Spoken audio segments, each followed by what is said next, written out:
nagsusumamo, ninanais banal na presensya mo. Inaasam na ika'y maranasan, O Diyos, puso ko'y katagpuin. Lumalapit, nagsusumamo, ninanais banal na presensya mo. Inaasam na ika'y maranasan, O Diyos, puso ko'y katagpuin. Ang pagmamahal mo ay walang katulad, sa buhay ko ay kailanman di nakulang. Ako'y namamangha sa'yong kadakilaan, itatanghal kita, O Diyos, ikaw lamang.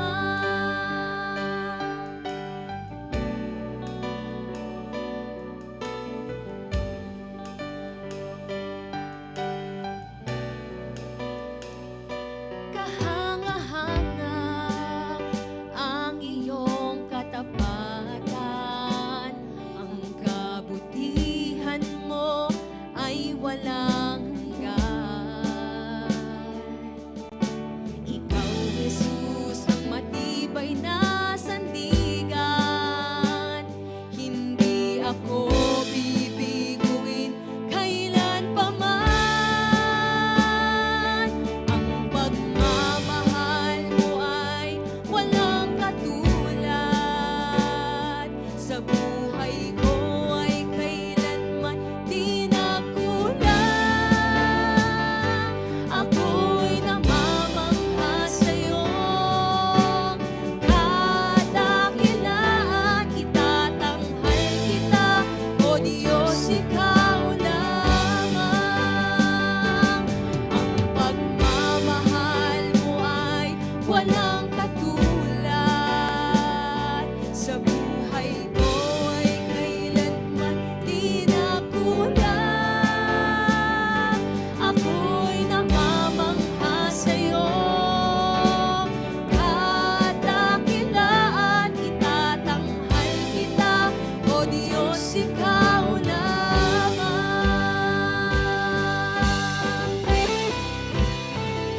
Oh, Jesus, ikaw lamang, ikaw ang sandigan.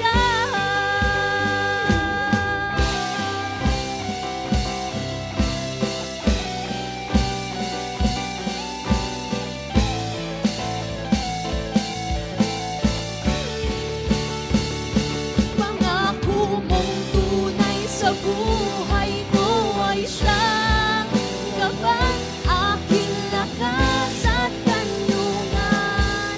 Simula't katapusan, ikaw ang daan at ang tangi kong kaligtasan.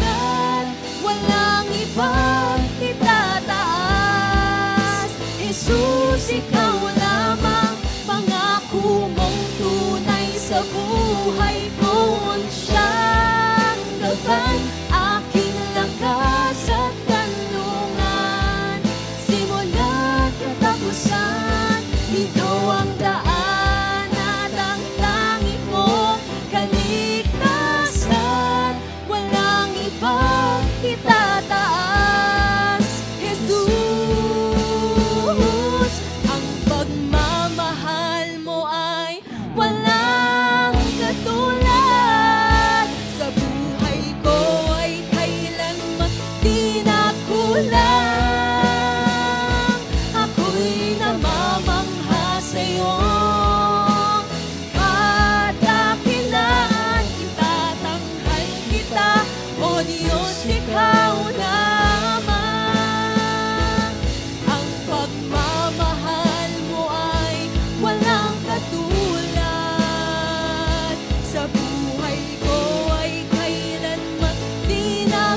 lang.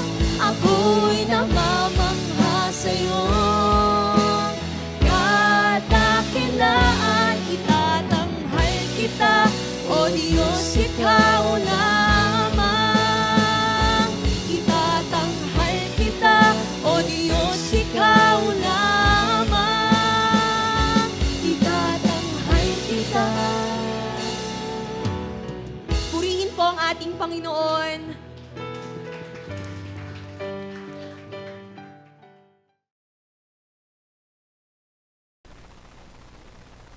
Sige po, let us pray.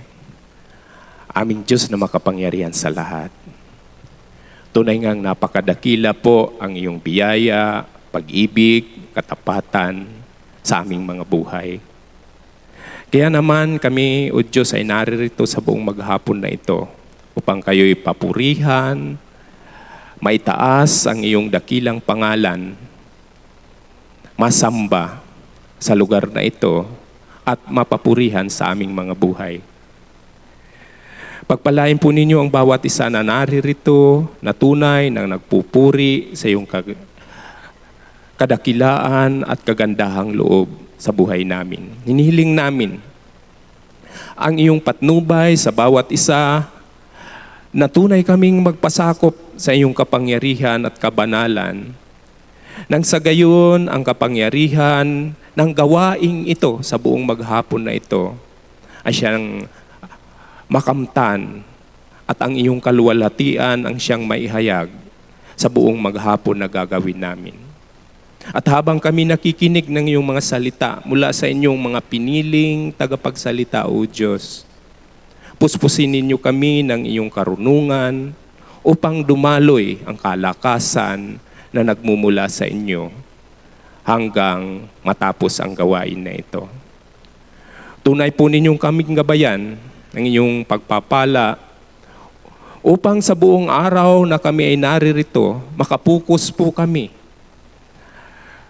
sa gawain na tunay na ang inyong kaluwalhatian ang siyang aming maitataas sa aming mga puso at isipan. Sa iyo namin, Diyos, ibinabalik ang dakilang kapurihan, katapatan at ang kapangyarihan sa pangalan ng Panginoong Hesus. Ang lahat ay magsabi po ng Amen and Amen. Pagpalain po tayo ng Diyos na buhay. Hallelujah.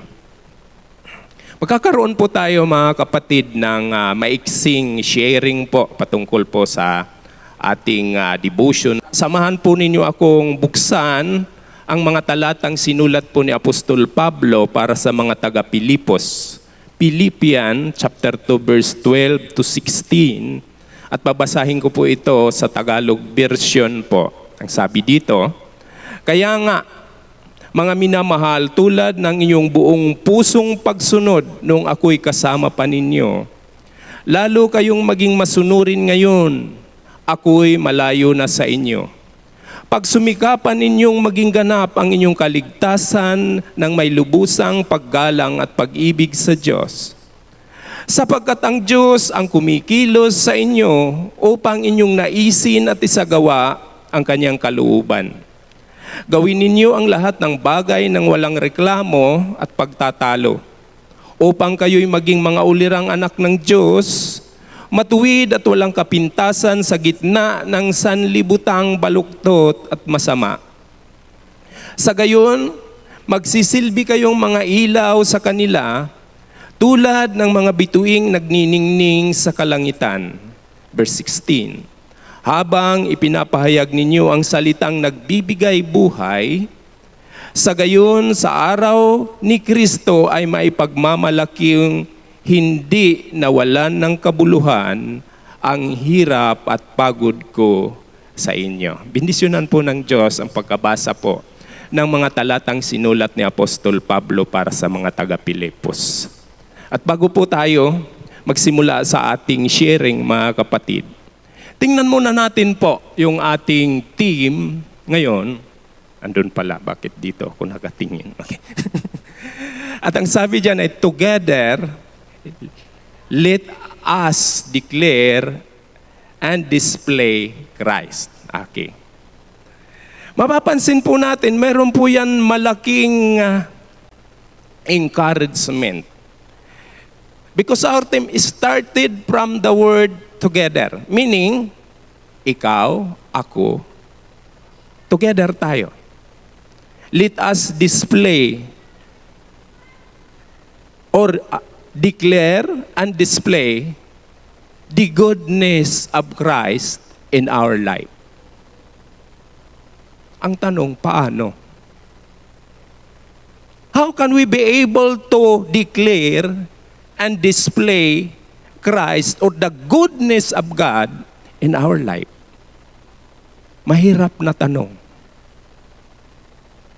Alam kong mahirap sagutin, mga kapatid. Kaya balik muna po tayo. May relasyon kasi yung devotion natin dyan eh. Balik muna tayo doon sa ating devotion. Nung hindi ko pa po gaanong naunawaan ang salitang paglago sa pananampalataya, marami po akong naririnig na mga testimony mula sa mga kapatiran ng dahilan daw ng kanilang pagbabago, ang dahilan ng kanilang paglago ay dahil sa ating Panginoong Hesukristo. May nagsasabi na binago raw ang kanilang buhay ng ating Panginoong Hesukristo. Nung marinig ko yun, nagtaka ako. Nagtanong po, na-curious po ako sa aking sarili. Paano nangyari na binago ang kanilang buhay ng Panginoong Hesukristo? Sila ba ay inoperahan ng Panginoong Hesukristo? O di kaya minadjik? Minadjik ang kanilang buhay, and all of the sudden, nabago ito. Kaya, marami pong nakakalitong patutuo ng ating mga kapatiran kung paano sila nabago at lumago sa pananampalataya. Mayroon din naman nagsasabi, maghintay lang tayo at magtiwala lang tayo sa Diyos dahil babaguhin ng Diyos ang buhay natin. Mayroon naman nagsasabi na nasa tao na lamang yun kung magbabago siya o hindi. Narinig ninyo ang mga ganong mga patutuo?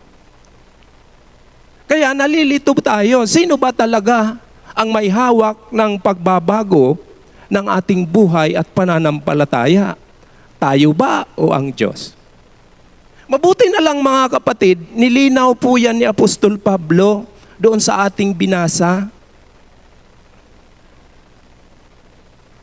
Kapag binasa natin yung Philippians chapter 2 verse 12 hanggang 13 mga kapatid, sa English version, mas maliwanag kasi. Sabi dito, therefore, my dear friends, as you have always obeyed, not only in my presence, but now much more in my absence, continue to work out your salvation with fear and trembling.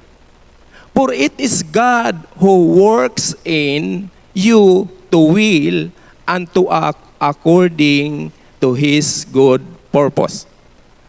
So, mabuti na lang niliwanag ni Apostol Pablo dito na ang pagbabago ng buhay po natin, mga kapatid, kahit tayo po ay mga Kristiyano na, mayroon pong dalawang major players na dapat gumawa para po sa ating pagbabago.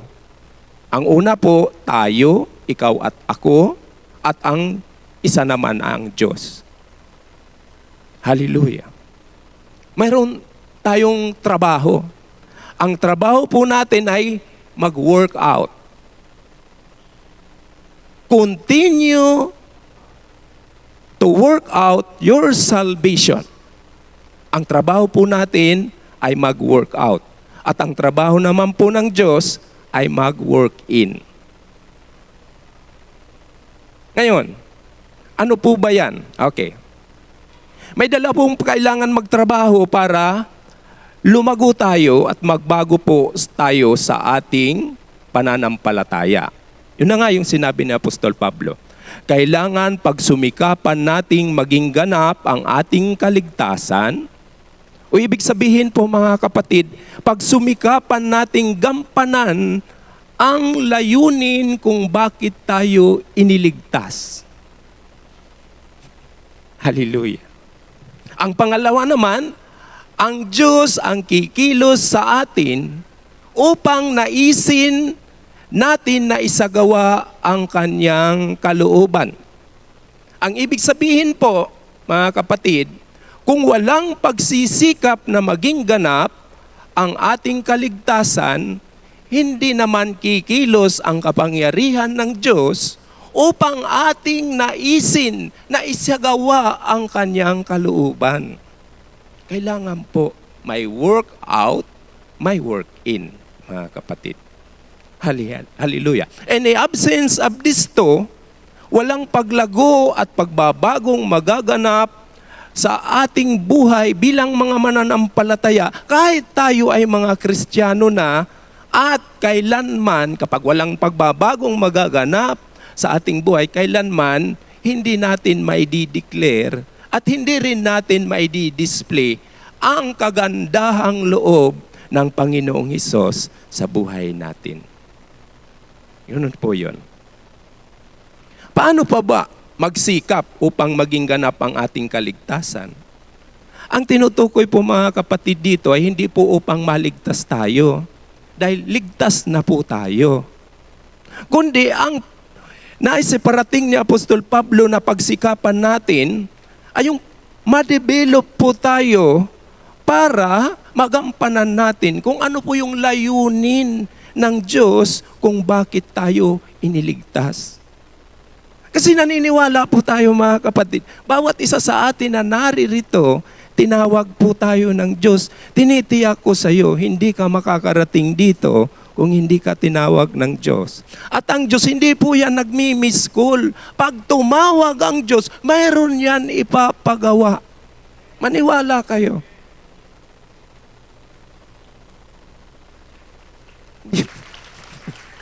Wala pong, halimbawa, tinawag ko, Mike, ano yun? Wala. Na-miss call ka lang. Hindi po ganun. Tiyak mayroon po yun ipapagawa. Ang ibig pong sabihin na pagsikapan natin upang maging ganap ang ating kaligtasan, yung nagsisikap po tayo personally sa mga responsibilidad na ibibigay po sa atin ng Diyos upang tayo ay lumago. And acceptance of our responsibility for our own salvation. Ito po ay nakasalig sa kung ano ang pagkatawag sa atin ng Diyos. Kasi hindi naman ibig sabihin na tinawag tayo ng Diyos, pare-pareho po yung ipapagawa sa atin ng Diyos. Ang gusto ng Diyos, ikaw ay maging ikaw. At ang gagawa ng gawain, ipinagagawa ng Diyos sa iyo, ay ikaw. Ganun po yun. Sa English, continue to work out your salvation. Ang sinasabi po dito ni Apostol Pablo, mga kapatid, kasi mayroon po ditong nakakalito. Pagsumikapan ninyong maging ganap ang inyong kaligtasan.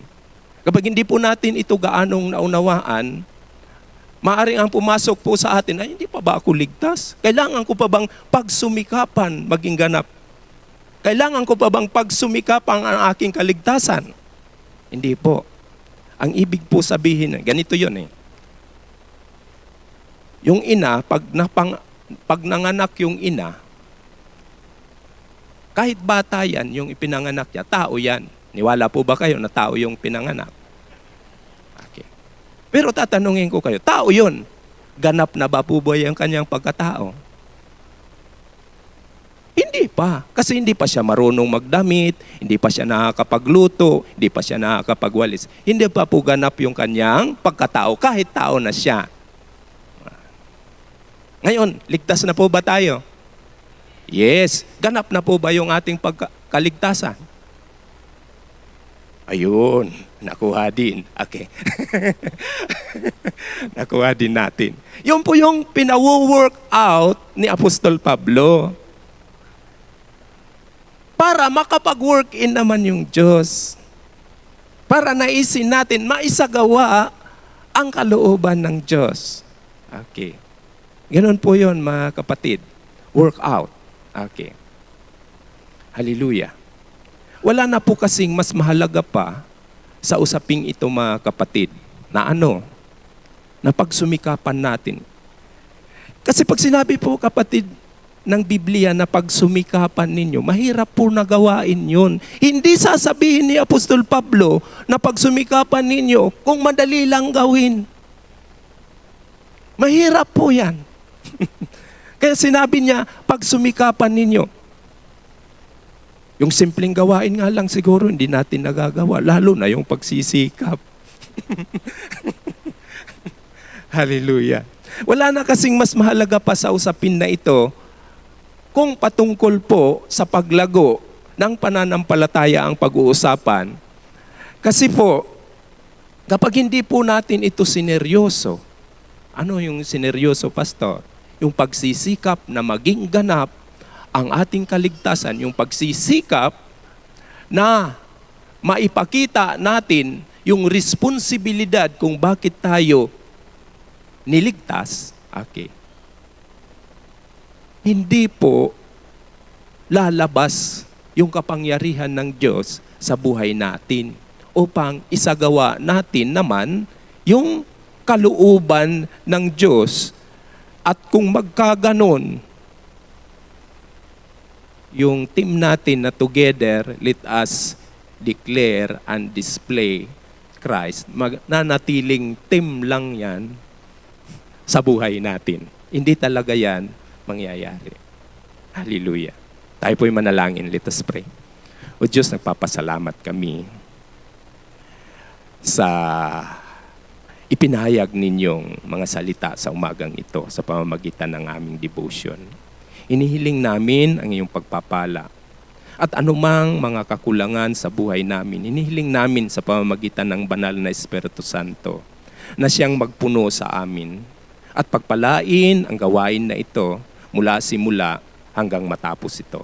Salamat sa iyong presensya, salamat sa kapangyarihan, at salamat sa kalakasan na inyong ibibigay na kami po ay tunay na makapokus sa aming mga isipan simula sa gawain na ito hanggang matapos ito mamaya. Salamat sa biyaya. In Jesus' name. Amen. Amen.